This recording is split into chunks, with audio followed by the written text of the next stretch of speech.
ဟုတ်ကဲ့နေဆိုရဟာရှေးအောင်သူတသနာတွေရဲ့အထောက်အထားတွေအရအစောဆုံးခရစ်တော်မပေါ်ခင်နှစ်ပေါင်း1000ကျော်ကလေးကရှိခဲ့တာပါ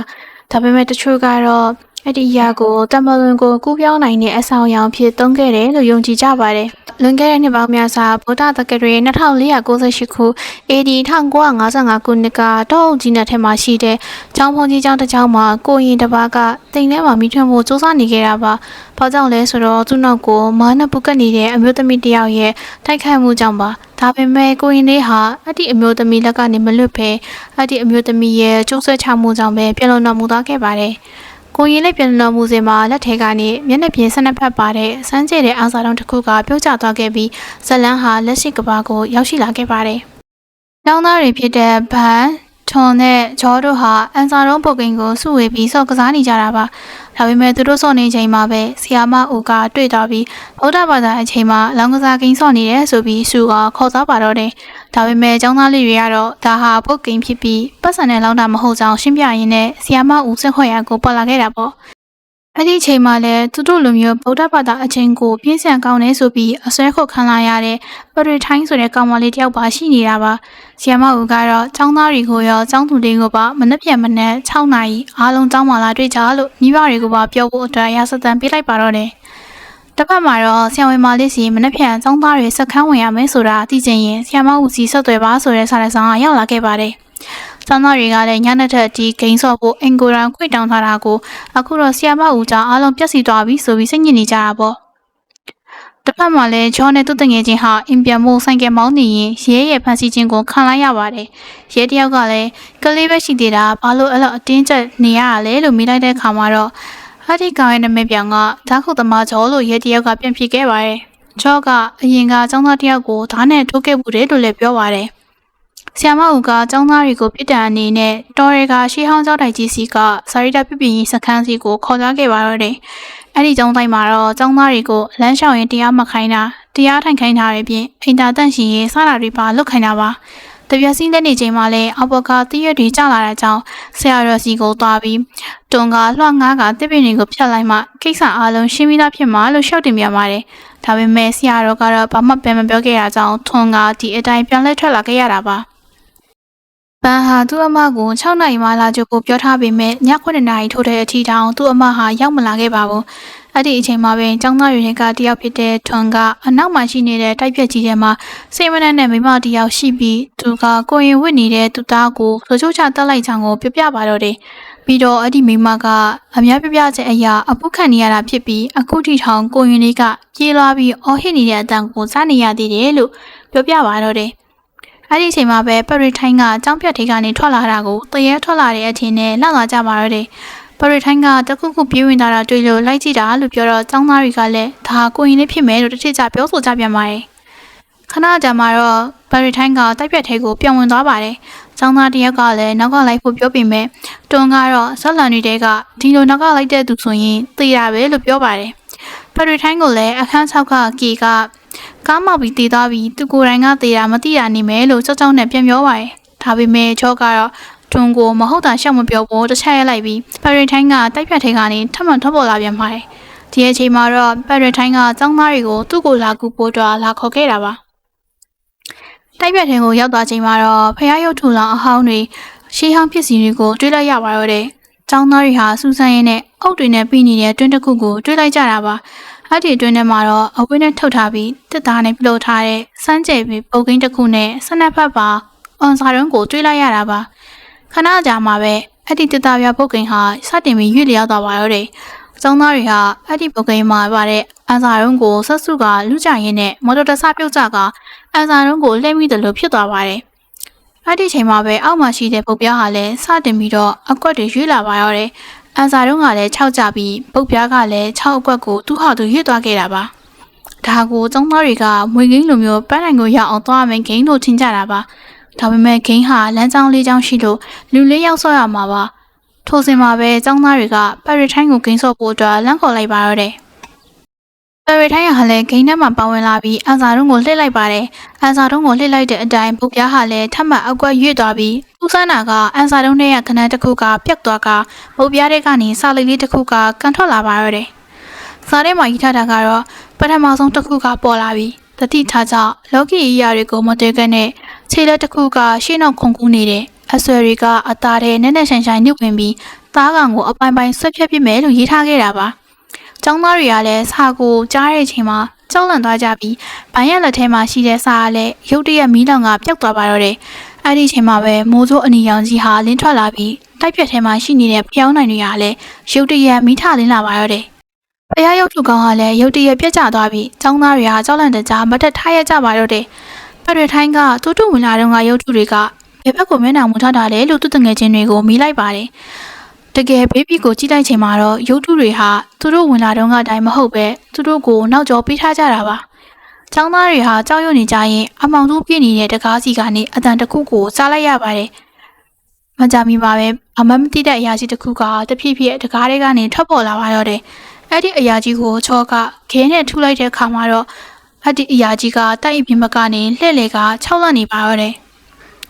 မကောင်းဆိုးဝါးကြီးကတဖြည်းဖြည်းချင်းတကားကနေအနီးကပ်လာကတွန်ကိုခေါင်းအုပ်လိုက်ပါတော့တယ်။မကြမီပါပဲမကောင်းဆိုးဝါးကြီးကအတန်ဆူကြီးညောင်ဟစ်ကတွန်ရဲ့လေပင်ကိုကိုက်လိုက်ပါတယ်။အဲ့ဒီအချိန်မှာချောကမကောင်းဆိုးဝါးကြီးကိုကန်ထုတ်လိုက်ပြီး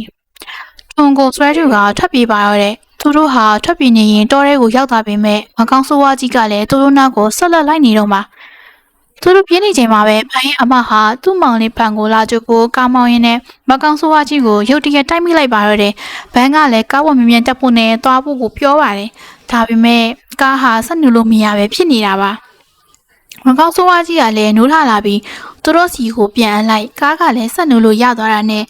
နောက်ကိုစုပ်ပြီးတော့ဖျက်တိုက်လိုက်ကမကောင်းဆိုးဝါးလက်ထဲကနေပြီးလွတ်မြောက်လာခဲ့ကြပါတယ်။သူတို့ဟာလမ်းခုလာတစ်ခုမှာစီဆိုင်မှာစီဝင်ဖြစ်ရင်ဖအမကခုနကအရာကြီးကဘာကြီးလဲဆိုတာစတင်မေးမြန်းပါတော့တယ်။ဖတ်တွေထိုင်းကတော့ဒါဟာတရဲဖြစ်ပြီးဂိမ်းထဲကထွက်လာတာဖြစ်ကြောင်းပြောပြပါတယ်။ပြီးတော့သူမယူလာတဲ့စာတမ်းကိုလည်းဖတ်ပြလိုက်ပါတယ်။အဲ့ဒီမှာရေးထားတာကတော့လော်ဂီမတန်အရာမှတ်တမ်း285နန်းတွေအမတ်တအုပ်ကထူးဆန်းတဲ့ပုံကိန်းတစ်ခုကိုတွေ့ခဲ့တယ်။လွန်မျောနေတဲ့ဝိညာဉ်တွေနဲ့လူလော့ကားကြားကတကားပေါက်တစ်ခုပေါ့။အောက်လန်းပညာရှင်တယောက်ကဖန်တီးခဲ့တာ။ဒါကြောင့်ဒီပုတ်ဂိမ်းကိုမန်တန်ခမ်းမတွေမှာဆိတ်ပိတ်ထားခဲ့တယ်။တယောက်ယောက်ကအမားယွန်းတဲ့ဒီဂိမ်းကိုဆောက်ဆော့မိရင်အဲ့ဒါကကစားသမားတယောက်ကပုံရဲ့အလေကအကွက်ကိုရောက်မှပဲပြီးဆုံးမယ်။မိုးမလင်းခင်အထိဘယ်သူမှမအောင်မြင်ခဲ့ရင်အားလုံးသိရမယ်ဆိုတာပါပဲ။အထာတွေအားလုံးကြားပြီးတဲ့နောက်မှာတော့ចောင်းသားတွေဟာလက်မီခွေလဲကြောက်သွားပါတော့တယ်။ဒါပေမဲ့ဖန်အမကတော့စိတ်အေးထားဖို့နဲ့အခုမှည7 နာရီပဲရှိသေးတာမိုးလီမို့အချိန်ကြီးကြမ်းသေးချောင်းကိုပြပြပါတယ်။ရုတ်တရက်ဖန်အမဟာလည်းအဆောင်တွေနဲ့ပတ်သက်ပြီးတတိယသွားပါတော့တယ်။ဒါကတော့သူမရဲ့အမေကအိမ်မှာစုထားတဲ့အဆောင်တွေကိုပါပဲ။အဆောင်တွေကအစ်စ်ဖြစ်တယ်ဆိုတာကိုယုံကြည်ကြပါတယ်။ဒါပေမဲ့ပူသေးကြဖို့အတွက်သူတို့ဟာတအိမ်လုံးကိုအပြင်ကပိတ်ရိတ်ကျိုးတွေနဲ့ပတ်ကြပြီးအင်းခွက်တွေပါကတ်လိုက်ကြတာပါ။ပြီးမှသူတို့ဟာအိမ်အတွင်းမှာပူကင်းကိုထပ်မံပြီးကစားကြပါတယ်။အရင်တိုင်းပဲအလက်ပြည့်တဲ့အခါမှာတော့စာလိပ်တစ်ခုကထပ်မံထွက်ပေါ်လာပါတယ်။စာထဲမှာရေးထားတာကတော့ဒီမိစ္ဆာကအစိုးရုပ်ပြီးအယမ်းလေတဲ့မင်းရစိတ်ကိုထိန်းချုပ်ပြီးလှည့်စားလိမ့်မယ်။တန်တရာဝင်မနေနဲ့ကြောက်ပြီးပုံမနေနဲ့အပုခံရရင်တော့မင်းကရုပ်မှညဉ့်ညမ်းတဲ့သူဖြစ်သွားလိမ့်မယ်လို့ရေးထားခဲ့တာပါ။အဲ့ဒီအချိန်မှာဖအမကလည်းအနောက်ကနေအတန်တကူကြားလိုက်ရတာကြောင့်သူမဟာအတန်ကြားရကိုတွားကြည့်ရင်မှန်တဲ့ကနေတရေကားထွက်ပေါ်လာပါတော့တယ်။သူမဟာအော်ဟစ်လဲကျသွားရင်းနဲ့အချိန်မှာတော့ရုတ်တရက်တောနတ်ကြီးစီကိုရောက်ရှိသွားခဲ့ပါပြီ။မကြမီမှာတော့တရေကပေါ်လာပြီးသူမကိုပူကတ်သွားပါတော့တယ်။ကျောင်းသားလေးတွေကဒါကိုသတိထားမိတဲ့အချိန်မှာတော့တရေပူကတ်ခံနေရတဲ့ဖအမဟာအော်ဟစ်ရေမောတန်ကြီးနဲ့အတူသူတို့ဘက်ကိုလှည့်လာပါတော့တယ်။ပေါင်ကြားတဲ့ကနေလဲကျွေးတွေကကြာဆင်းလာတာနဲ့တပြိုင်နက်ရေဒီယိုကနေဘန်ပြေးတော့ဆိုတဲ့အတန်ဟာလဲရုတ်တရက်ထွက်ပေါ်လာကဖန်အမဘဲဟာလဲကြောက်သွားပါတော့တယ်။ထွန်ခါဘဲကိုတဲကတရေထွက်သွားဖို့အတွက်သူဆွဲထားတဲ့အဆောင်ကိုဝှက်ပေးလိုက်ပေမဲ့ခဏတာငြိမ်သွားပြီးပူကတ်နေတဲ့တရေကပြန်နိုးထလာကကြောရဲ့ပုံကိုဓာတ်နဲ့ထိုးလိုက်ပါတော့တယ်။ခဏအကြာမှာတော့ပူကတ်ခံထားရတဲ့ဘဲဟာခုန်တက်သွားပြီးအိမ်ထဲကမီးလုံးတွေကလည်းအကုန်ပောက်ကွဲကုန်ပါတယ်။ဘန်ကဖုံးမီကိုပွင့်လိုက်ပြီးသူ့အမကိုလှည့်ပက်ရှာတဲ့အခါမှာတော့လေကားမှာဓာတ်နဲ့ချစ်ကုန်နေတာကိုသွားတွေ့ပါတော့တယ်။တွန်ဟာလည်းကြောက်လန့်တအားနဲ့ထွက်ပြေးဖို့လုပ်ပြီးမဲ့ဓကားကပွင့်မလာပဲသူ့သားလေးလဲကျသွားပါတော့တယ်။ထွန်လဲကျသွားတဲ့အချိန်မှာသူတွေ့လိုက်ရတာကတော့ပူကတ်ခံနေရတဲ့ဘဲကမျက်နှာကျက်ပေါ်မှာကတ်နေပြီးသူ့ကိုစိုက်ချိနေခဲ့တာပါ။တိတ်မကြခင်မှာပဲခုံအုပ်လိုက်ပြီးဓာတ်နဲ့ထိုးဖို့လုပ်ပါတော့တယ်။ ဒါတွေမကသေးပါဘူးထုံဆွဲပြလိုက်တဲ့အဆောင်ကိုပါဘဲကမျိုးချလိုက်တာပါပြီးမှဘဲဟာထလာပြီးဖန်အနာကိုကက်ကဘန်ကိုပါဓာတ်နဲ့ထိုးဖို့ရွေးလိုက်ပါတယ်ဒါပေမဲ့ဂျော့ကဘဲရဲ့လက်ကိုဆွဲရင်ဘဲဟာပတ်ထရင်ကပါတွန်းထုတ်လိုက်တာကြောင့်ခဏသာလွတ်ထွက်သွားပါတယ်ဒါပေမဲ့ဘဲကတော့ဓာတ်ကိုအမြန်သွားရင်ကထပ်မံတိုက်ခိုက်ဖို့ပြင်ပါတယ်ဘန်ကတော့သူ့အမကိုလွတ်ပေးဖို့ကိုပဲတောင်းပန်နေခဲ့တာပေါ့ဘဲဟာခဏသာအတိဝင်လာပြီးဘန်ကိုအမြန်ထွက်ပြေးဖို့ပြောပါတယ်ဒါပေမဲ့တရေကတော့ဆွဲခေါ်သွားပြီးထပ်မံတိုက်ခိုက်ခဲ့ပါတယ်အဲ့ဒီအချိန်မှာဂျော့ဟာဘေးမှာရှိနေတဲ့ထိုင်ကုန်နဲ့လွှဲရိုက်လိုက်ပြီးဘဲဟာခဏသာညီတက်သွားပါတော့တယ်ကျောင်းသားတွေဟာဘဲညီသက်စေခြင်းအတွင်းမှာပဲဂိမ်းကိုပြောင်းကစားဖို့အတွက်ဆုံးဖြတ်ပြီးတရေလာမတိုက်ခိုက်နိုင်အောင်ဘယ်လိုလုပ်ရမလဲဆိုတာတိုင်ပင်ရင်ပြင်ဆင်ကြပါတော့တယ်တူတူအားလုံးပြင်ဆင်ရပြီးမှတော့ဂိမ်းကိုပြန်လဲစတင်ဆော့ကြပါတယ်ထုံးစံအတိုင်းပဲတကြော့ပြီးသွားတဲ့အခါမှာစားလိတ်လေးကထပ်မံထွက်လာပါတယ်ဒီတစ်ခါမှာတော့တောနတ်ထဲကဝိညာဉ်တွေကတစ်ကိုင်းတွေကြောင့်မှနေထိုင်ကြတယ်တစ်ပင်တွေကလည်းလိုက်လံရှာဖွေလိမ့်မယ်ပေါ်စားတဲ့သူတွေကတော့အသက်ဆုံးရှုံးရမယ်လို့ရေးထားတာပါချင်းချင်းဆိုသလိုပဲကောင်းကင်မှာတရင်ရောင်စောက်ပိုင်းကြီးတစ်ခုကပေါ်ထွက်လာပြီးတောထဲကနေရုတ်တရက်ဆိုသလိုတစ်ပင်မြင့်နွယ်အရှင်ကြီးတွေကမြေအောက်ကနေထွက်လာကပရိထိုင်းရဲ့ခြေထောက်ကိုဆွဲယူပြီးတောအုပ်ထဲကိုအတင်းခေါ်ဆောင်သွားပါရတဲ့ကျန်တဲ့ကျောင်းသားလူတွေကတော့တောထဲကိုလိုက်သွားတဲ့အချိန်မှာပရိထိုင်းကိုအမြင့်တင်နဲ့ရစ်ပတ်ထားတဲ့တရေကိုပါတွေးလိုက်ရတာပါမကြမီမှာပဲဂျော့ကဖန်ကိုပါရစ်ပတ်သွားရပါရတဲ့ထွန်ကတော့ထပ်ပြေးသွားပြီးချင်းခဲ့ပေမဲ့မီးကြောက်နဲ့အတူရောက်လာပြီးတငယ်ချင်းတွေကိုကေဆယ်လိုက်ပါတယ်မကြမီမှာပဲရဲကားကရောက်ရှိလာခဲ့ပါတယ်ရဲရထင်တာကတော့သူတို့ဆော့ဖို့အတွက်သူ့အမကိုပါထိခိုက်ရလို့တယ်လို့ထင်ခဲ့ရပါဒါပေမဲ့ចောင်းသားလေးတွေကတော့ခင်းကိုပဲပြီးဆုံးအောင်ဆော့ဖို့ကားမောင်းပြီးမြို့ရဲကိုထွက်ပြေးသွားကြပါတော့တယ်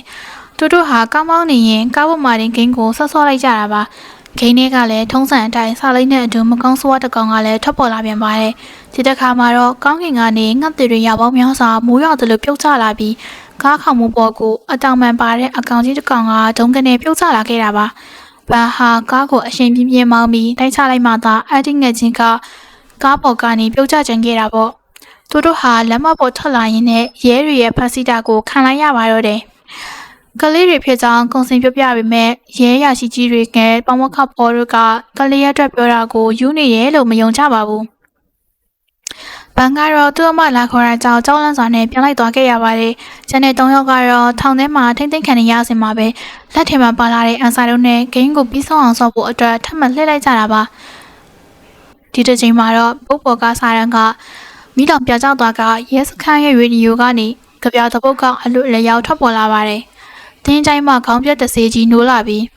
သို့မဟုတ်သူ့လမ်းကိုကာစီထားသူမသမျှထားတော့အောက်မှာပြကြရမည်။တင်ကသူ့ရဲ့ပြစ်မှတ်ဖြစ်လာရင်တော့မနာစတန်ပြေးပြီးတော့ဆိုပြီးထွက်ပေါ်လာခဲ့ရပါအဲ့လိုထွက်ပေါ်လာခဲ့ရတဲ့တပြိုင်နက်ချက်ချင်းဆိုသလိုရဲစခန်းတစ်ခုလုံးကလည်းမီးဆိုင်တွေကမှောင်ကျသွားပါတော့တယ်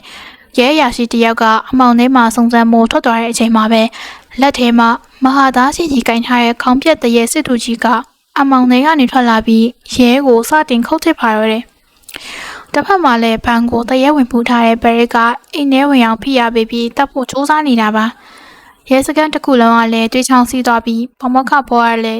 တရဲစစ်သူကြီးရဲ့ခုတ်တမှုကြောင့်အသက်ဖြောက်သွားခဲ့ရပါတယ်။ဘာဟာလဲသူ့အမဘယ်ရဲ့တိုက်ခတ်မှုကြောင့်မိမျိုးမသက်ဖြစ်နေချိန်မှာပဲတငယ်ချင်းတွေကရောက်ရှိလာပြီးဘယ်ကိုတားဆီးတိုက်ခိုက်ကြပါတော့တယ်။ဂိမ်းရဲ့စီးမြင့်အရာဒါဟာနောက်ဆုံးအချိန်အဇာရုံခောက်ခွင့်မှာပဲ။အကယ်၍ဘာသာအဇာရုံကို6တော့မဟုတ်6တက်ပိုးတဲ့ဟာကိုမခောက်နိုင်ဘူးဆိုရင်ဂိမ်းရဲ့အလဲကွက်ကိုမရောက်ပဲအားလုံးမာနဲ့ရဝမ်းမျိုးချင်းကိုခံရတော့မှာပါ။အဲ့ဒီအချိန်မှာပဲဂိမ်းထဲကထွက်ပေါ်လာတဲ့တရေကပရီထိုင်းကိုကတ်သွားပါရတဲ့ပရီထိုင်းဟာဘဲလိုပဲတောထဲကိုရောက်သွားပြီးတရေရဲ့လှေစားခြင်းကိုခံရပါတယ်ဒါပေမဲ့ပရီထိုင်းဟာအစ်စ်မှန်မဟုတ်ဘူးဆိုတာကိုတတိကတ်မြင်ရင်းနဲ့တရေရဲ့မျက်လုံးကိုပါလာတဲ့ကတ်ကြီးနဲ့ထိုးလိုက်ကလက်ခလေထောင်ပြလိုက်ပါရတဲ့အဲ့ဒီလိုနဲ့ပရီထိုင်းဟာမွန်လကဘာစီကိုပြန်ရောက်သွားပြီးတရေကတော့ဘဲရစ်စီကိုပဲပြန်လဲပုတ်ကတ်သွားခဲ့တာပါဘာဟာတုံရီနေတဲ့လက်တွေနဲ့စနက်ပတ်ပိုင်းအစာရုံးကိုမြေပြင်ပေါ်ကိုပြင်းမြောက်လိုက်ပါတော့တယ်။အစာရုံးဟာမြေပြင်ပေါ်မှာတလေးလေးလှည့်တက်သွားပါတယ်။နောက်ဆုံးမှာတော့ကနန်းရှိပေါ်မှာအစာရုံးကရက်တန့်သွားခဲ့တာပါ။ဂိမ်းဘော်ကြီးဟာရုတ်တရက်အလင်းရောင်တွေဖြာထွက်လာပြီးမကောင်းဆိုးဝါးကြီးကလည်းဂိမ်းဘော်အတွင်းထဲကလေပွေလိုင်းကြီးလျော့အတင်းဆွဲယူဝါမြူသွားခြင်းကိုခံလိုက်ရပါတော့တယ်။မနက်ခင်းနေရောက်ကြီးတန်းလာချိန်မှာတော့ဒဏ်ရာရထားတဲ့ဘန်ပရီထိုင်းထွန်ဂျော့တို့ဟာတေးလင်းလင်းနဲ့တပြင်းချနိုင်ခဲ့ကြပါတယ် သူတို့ဟာနောက်ထပ်မိသူတဦးတစ်ယောက်ကိုမှဒီချိန်စာသင်ကိန်းကိုစော့မိပြီးဒုက္ခမရောက်စေဖို့အတွက်ချိန်စာတဲ့ပုံကိန်းနဲ့အန်စာအုံးကိုမိဘုံနဲ့ပြစ်ထည့်ပြီးအပီးတိုင်ပြကြအောင်မိရှုဖျက်ဆီးပစ်လိုက်ကြရင်ဇာလန်လေးဟာဒီမှာအဆုံးထွက်လာသွားတော့တယ်နောက်ထပ်ဘလို့မှုပြေရွက်ကတ်တွေလုပ်ပြရမလဲဆိုတာကောမန့်မှာရေးခဲ့ရင်းနဲ့ channel လေးကို subscribe လုပ်ထားဖို့လည်းမမေ့နဲ့အောင်နော်